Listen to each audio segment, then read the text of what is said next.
Baik, Assalamualaikum warahmatullahi wabarakatuh. Selamat siang, Ibu serta teman-teman sekalian. Baik, pada kesempatan hari ini, kami di kelompok 1 akan menyampaikan mengenai materi tentang Ordo Rosidae. Sebelum memasuki materi, saya akan memperkenalkan anggota di kelompok 1, yaitu pertama saya sendiri, Tesya Onivia, sebagai moderator dan juga sebagai pemateri. Selanjutnya itu ada Aprilia Widyastuti sebagai pemateri. Selanjutnya ada Muhammad Fadilah Maulana sebagai pemateri, dan terakhir ada Peti sebagai pemateri.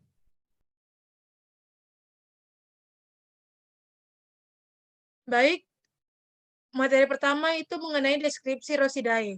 Nah, Rosidae ini merupakan dicotyledon berkayu atau berherba dengan berbagai jenis refleks. Nah, sering termasuk tanin, senyawa iodid jarang, dan terkadang senyawa triterpenoid itu berbagai alat lainnya. Seringkali dengan satu atau lain zat, semacam alkaloid, tapi jarang dengan alkaloid benzil atau benzil isoquinolin atau minyak mustard. Nah, dan tanpa bata lain. Plastida tipe S atau jarang, atau tapi terutama di Fables dengan tipe Plastida P. Nah, daun tunggal sederhana terkadang majemuk dengan duduk tersebar atau berkalang. Ditemukan adanya daun penutup pada ketiak daun dan tangkai daun, kadang-kadang majemuk pinnatus atau plamatus. Nah, bunga Hypogeonus, Caprigioneus, atau Epigeonus dengan kelopak bunga berbeda atau kadang berkonotasi di pangkalan, atau beberapa kelompok berkonotasi dan beberapa berbeda. Polen atau serbuk sari berinti 2 atau berserbuk sari berinti 3. Banyak aparatur eksin yang berhubungan dengan percambahan pohon. Ada 3 beberapa aparatur, yaitu biasanya Trichlopartate atau kadang dengan hanya 2 atau lebih dari lubang es, atau jarang Inaperatur Gynoecium Apocarapus atau Monocarapus di Fables, Proteales, dan banyak lainnya. Nah, subkelas Rosidae ini seperti yang didefinisikan di sini terdiri dari 18 ordo, 114 famili, dan sekitar 58.000 spesies. Nah, subkelas ini merupakan subkelas terbesar dari Angiospermae dalam hal jumlah famili dan spesiesnya. Ordo-ordo tersebut antara lain Rosales, Fabales, Protales,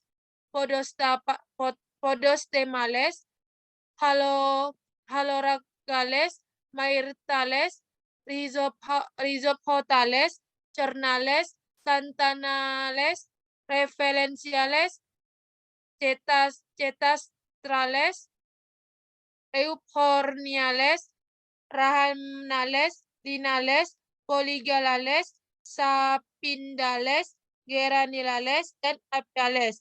Nah, dari sekian ordo, terdapat 5 ordo yang memiliki anggota yang besar, di antaranya Fabales terdiri dari 14.000, Maitrales 9.000, Euphorbiales 7.600, Rosales 6.000, dan Sapindales 5.400.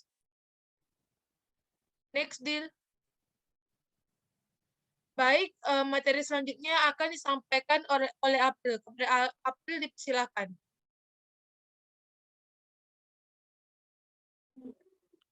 Baik, materi selanjutnya ada morfologi Rosidae. Rosidae mempunyai karakteristik stamen tersusun sentripetal jarang, sentrifugal, bunga jarang dengan plasenta parietal, ovarium majemuk, tetapi sering dengan 2 atau beberapa lokus yang hanya memiliki 1 atau 2 ovul. Bunga polipetal atau sering apetal dan jarang juga simpetal. Kelas Magnoliopsida atau Dicotyledonae terdiri atas tumbuhan berkayu dan herba. Adanya kambium membuat anggota kelas Magnoliopsida ini mengalami pertumbuhan sekunder pada batang dan akar. Pembuluh yang teratur dan tersusun melingkar, daun dengan venasi menjala berbentuk pennifervis, daun pada umumnya mempunyai tangkai dan helaian daun yang melebar.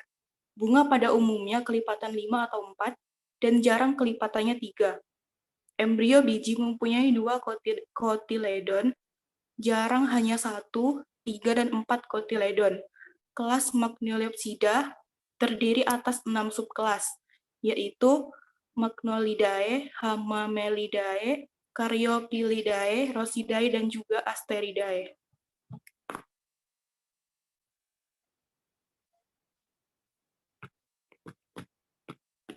Selanjutnya ada struktur dan sifat biologis Rhosidae.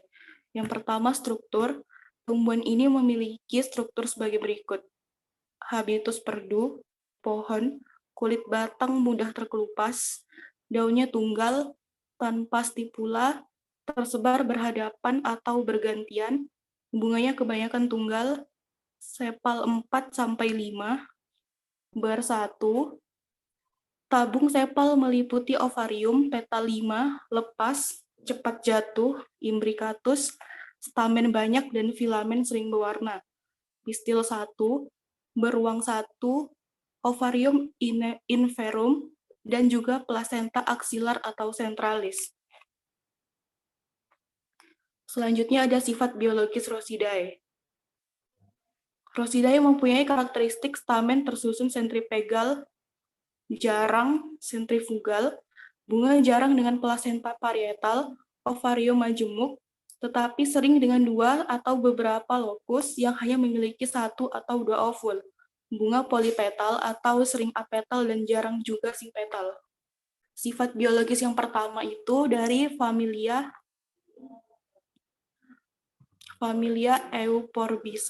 Euphorbiaceae. Tumbuhan berupa herba, semak, pohon, dan seringkali bergetah. Daun umumnya tunggal, letaknya berseling, bunga biasanya kecil, bersimetri banyak, uniseksual, seringkali monoecious, yang tersusun sebagai bunga majemuk. Periantium kelipatan 5 dalam 1 atau 2 seri, atau 5 dapat juga mereduksi. Stamen 1 sampai banyak, ovarium berlokuli 3, ovula 1 atau 2 dalam tiap lokulus dengan posisi menggantung atau pendulus dan menunduk atau anatropus. Mikropil biasanya tertutup oleh karunkula, stilus berjumlah 3, masing-masing terdiri dari dua lobi. Buah bervariasi umumnya menjadi desihen atau schizocrap, terdiri dari 3 lokasi dengan 3 atau 6 biji yang memiliki endosperma. Contohnya, Ricinus communis atau jarak. Lalu yang B, familia Rosaceae. Tumbuhan ini berupa semak dan jarang berupa herba. Daun tunggal majemuk, berseling dan stipula. Bunga seringkali biseksual, bersimetri, dan perigineus. Kalikis berbentuk tabung berlobi 5, petal 5 buah, dan petal tampak menonjol dan berukuran besar. Benang sari banyak melengkung ke dalam pada waktu kuncup. Ovarium berkarpel 1 atau banyak, ovula bebas, konatus atau adnatus pada dasar bunga. Ovula umumnya 2 pada tiap ovarium, 1 stilus atau lebih. Buah berupa drupa, pome, atau aksene. Biji dengan endosperma sedikit atau tanpa endosperma, contohnya rosa hibrida atau bunga mawar. Yang ketiga ada familia Rutaceae.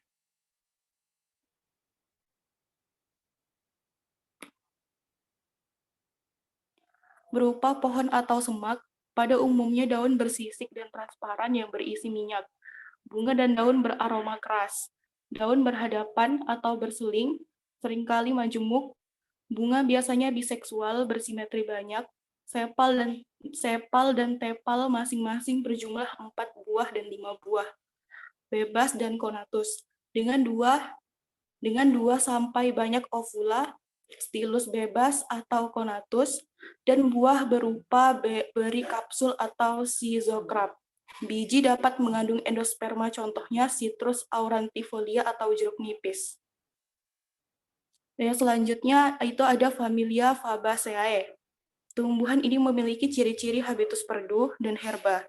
Daunnya tunggal atau majemuk, tersebar atau bergantian. Bunganya majemuk atau tunggal,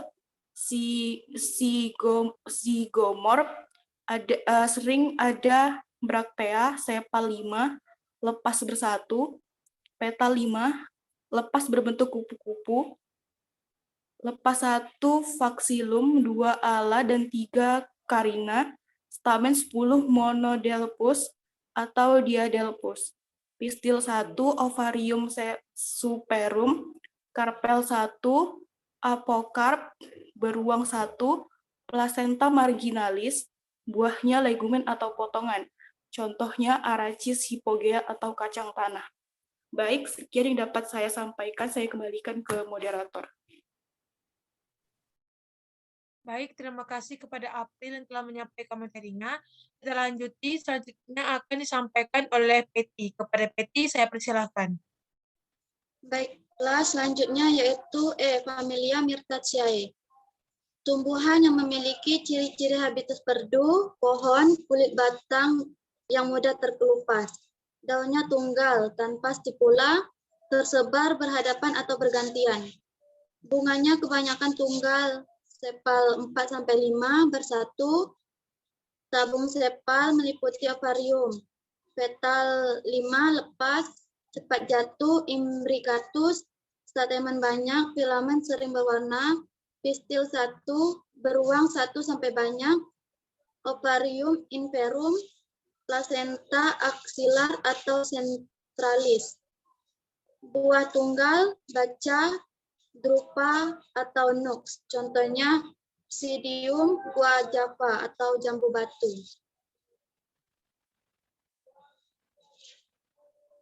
F.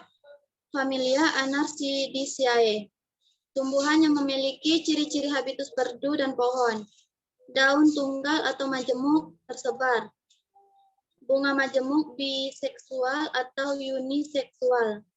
Pantamer, stamen 5-10, sering terdapat staminodium, terdapat diskus, bentuk cincin dekat stamen.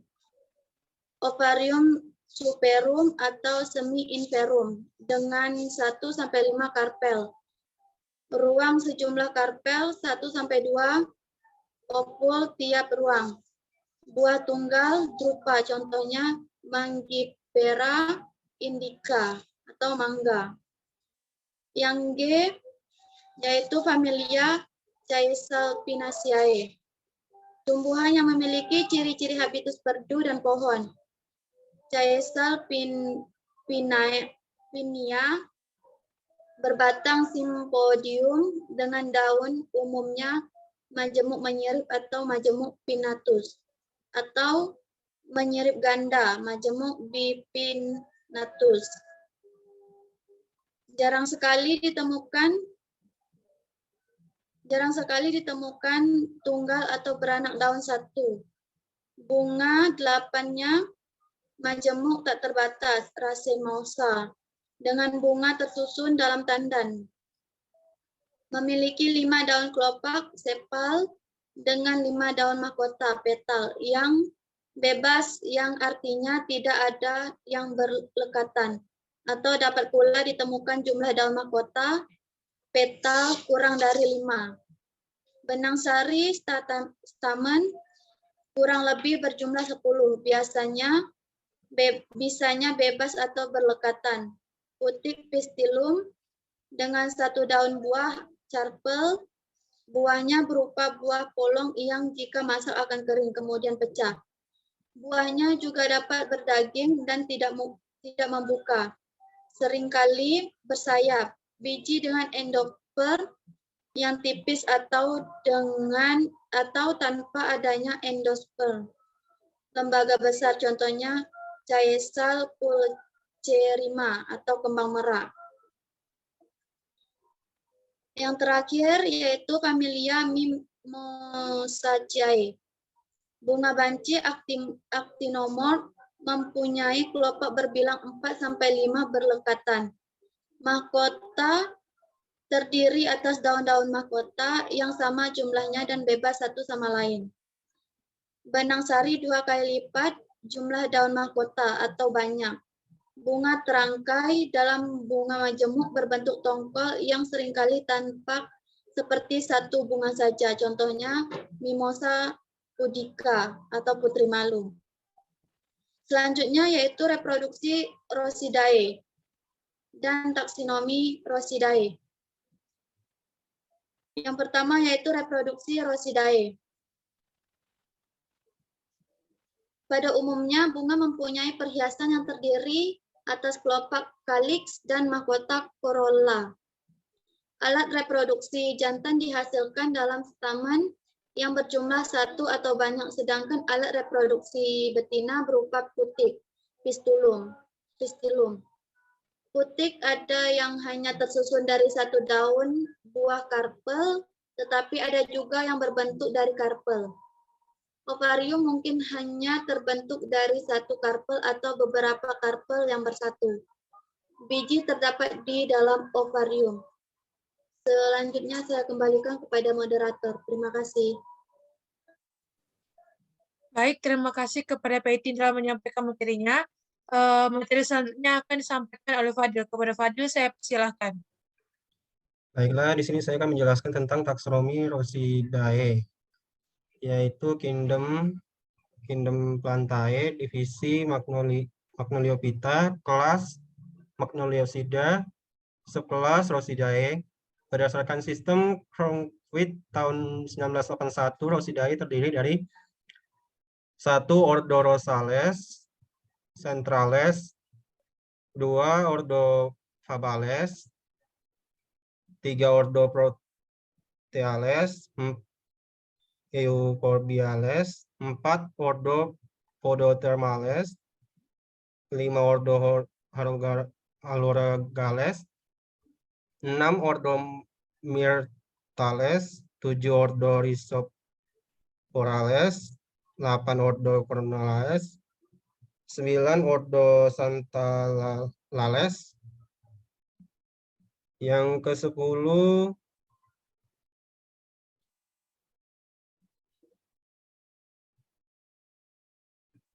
Ordo Rafflesiale, 11. Ordo Centrales,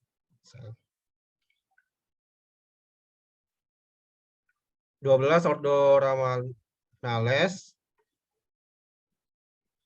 13. Ordo Euphorbiales, 14. Ordo Linales, 15. Ordo Polygalales, 16. Ordo Spindales, 17. Ordo Geraniales, 18. Ordo Apiales. Manfaat dan kerugian. Subkelas Rosidae mempunyai manfaat antara lain sebagai berikut. A. Sebagai tanaman obat. Tanaman tambahan sebagai obat nyamuk. Famili Fabaceae memiliki manfaat antara lain. 1. Biji dari sebagian anggota famili dapat dijadikan bahan makanan. Contoh, Arachis hypogaea,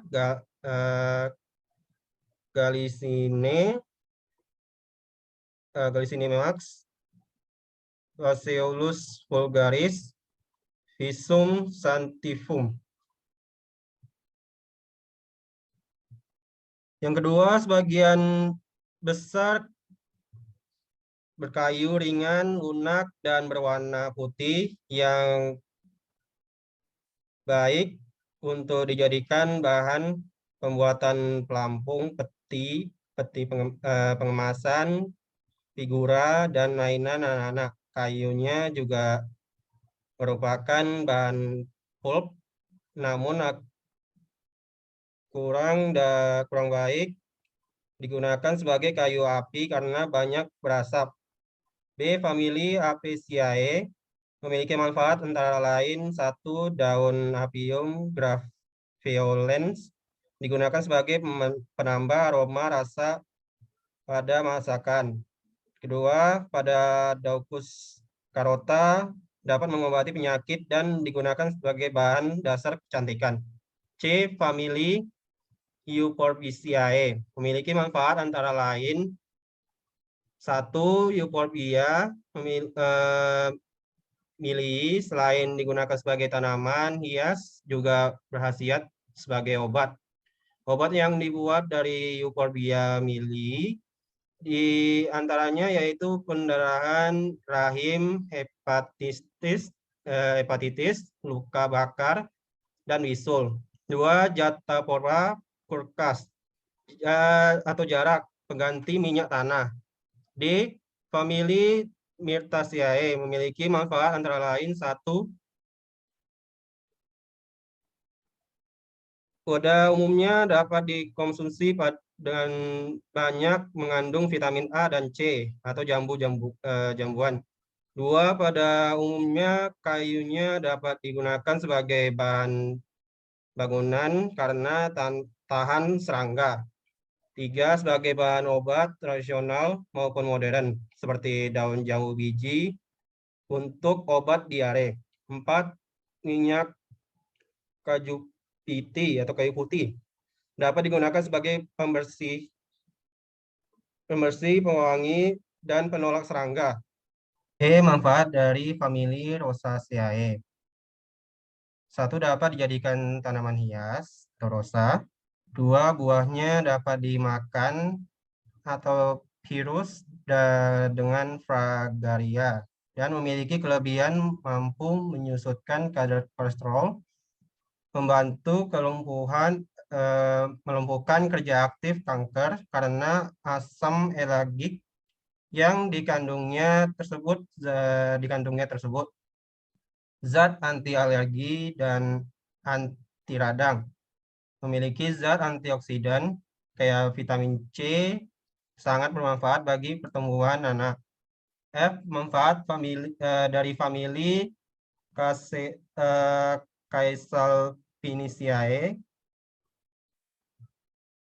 1. Bauhina purpura Phurea sebagai peneduh jalan dan buahnya dapat mengurangi kadar kolesterol. G. Manfaat dari famili Anacardiaceae. 1. Mangifera indica sebagai buah-buahan yang memiliki kandungan vitamin bervariasi. H. Manfaat dari famili Rutaceae. 1. Sitrus sebagai buah-buahan yang memiliki kandungan vitamin bervariasi. I. Manfaat dari famili Mimosaceae. 1. Manfaat pete Cina yaitu sebagai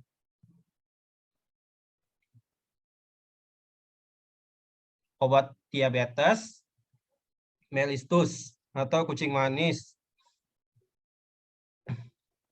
cacingan, luka baru dan bengkak, dan tulusuben atau benda-benda yang masuk ke dalam daging